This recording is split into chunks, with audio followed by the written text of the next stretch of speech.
It feels great to finally be here. DPS Superintendent Dr. Alex Marrero calls this 57-page final safety plan a living document. And yes, we're here, right? So submitted, assignment submitted, but are we done? No.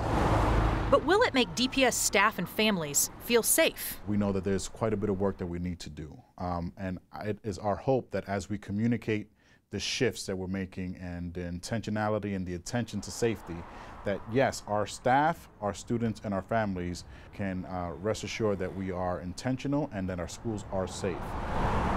The school board directed the superintendent to craft the safety plan by the end of June after an East High student, Luis Garcia, was shot and killed just off campus in February.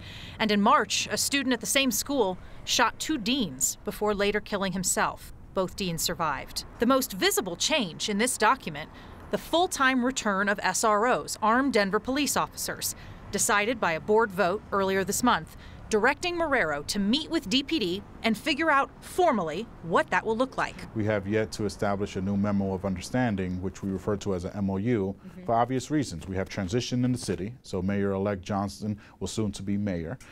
We have a great chief of police, and he's willing to collaborate, but we have to have that transition happening before we sit down and put pen to paper. Until then, and when school starts this fall, Marrero says SROs will staff the same schools they were staffing temporarily at the end of the past year, 14 officers between 13 schools.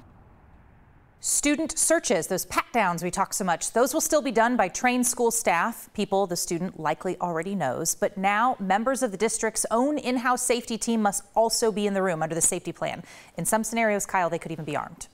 One question going into this is whether the safety plan would address the discipline matrix. That's the you do this, you get this kind of discipline. The current setup allows kids charged with crimes up to including attempted murder to come back to class. There are no, under this plan, big changes in this department, but district leaders have said they are meeting with experts at Harvard in the next month. They're flying out in July, and they plan to come back and then spend an entire year working on that question. So short answer is nothing changing in that column yet, but a commitment to make that happen. And it sounds like the discipline matrix won't be fully dealt with until the new board is seated with elections. Also a good point, because within the next year we have a school board election. Absolutely. All right. Jennifer Meckles, thank you.